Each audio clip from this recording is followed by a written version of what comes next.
One of the first things you will notice as you're walking down the Seek, the narrow passage that gets you here into Petra, that gets you to this most famous of sites in the whole of Jordan, is that on each side of the passage there is a water channel. Water is absolutely crucial and important in a country like Jordan.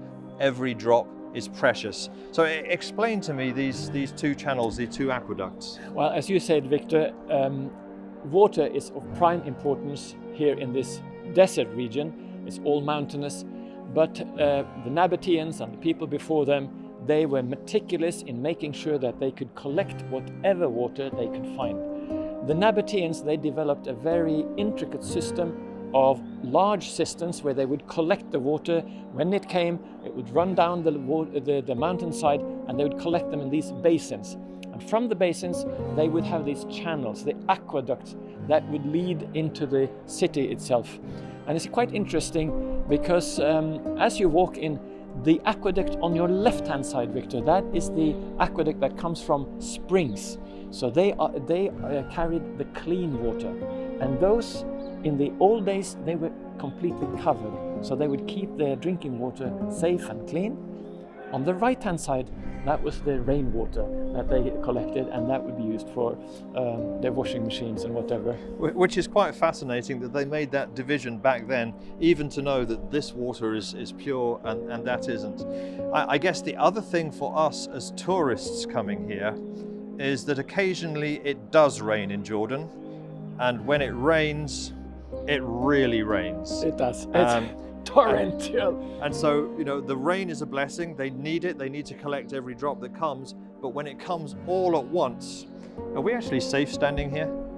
Oh yes. You know, a guide told me, Victor, that the Petra authorities, they have sensors all over this place. So if a rock moves just a fraction of a millimeter, they will be alerted. And every spring they will have volunteers from Wadi Musa, the local town here. They will come and they will climb and they will look at the rocks to make sure that there are no loose rocks anywhere. Not only that, I noticed on the rock side, I saw this tiny little camera. And apparently this is not the only one. There are cameras. I've seen a few of them coming down. Yes. And these are Wi-Fi cameras that are linked to the control center with the Petra authorities. So they want to make sure that the tourists here are safe. Okay, but the safety in terms of water is that at the top there is water going by if the rain comes, and if the rain comes fast, the danger is it could overflow, and we'd be standing down there in front of the temple and we might be washed out, float away. But they have a system where the water will be led away from the Seek, the narrow passageway that leads into the treasury here. The authorities here are really conscious about safety.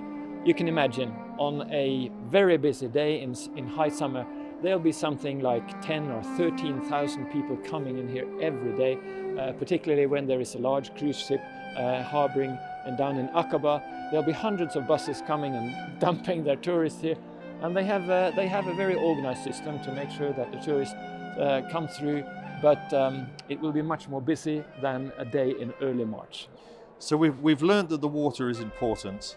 It then makes me think that these passages crop up in the Bible. Isaiah talks about, "You who are thirsty, come and drink." Jesus talks about the water of life. He offers water that, you know, to the Samaritan woman, that she will never ever be thirsty again. Water is a really important picture when you live in a land that is so dry and where the plants are hanging on to every drop of water, where humans are collecting every drop of water. It is.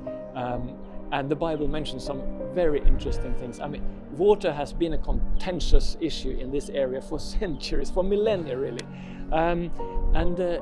It was in the time of the king of Israel, Joram, I think it was, when he decided to go to war against the king who resided north of here in the country of Moab, which is north of Edom. And they had reached here, 3 kings altogether, and the army ran out of water. Disaster. That was a disaster for them, yes. But for us spiritually then, and we come right through the book of Revelation, we find that promise, the tree of life flowing, by the water that's always flowing. Exactly. Come, drink freely. That is the offer that God has.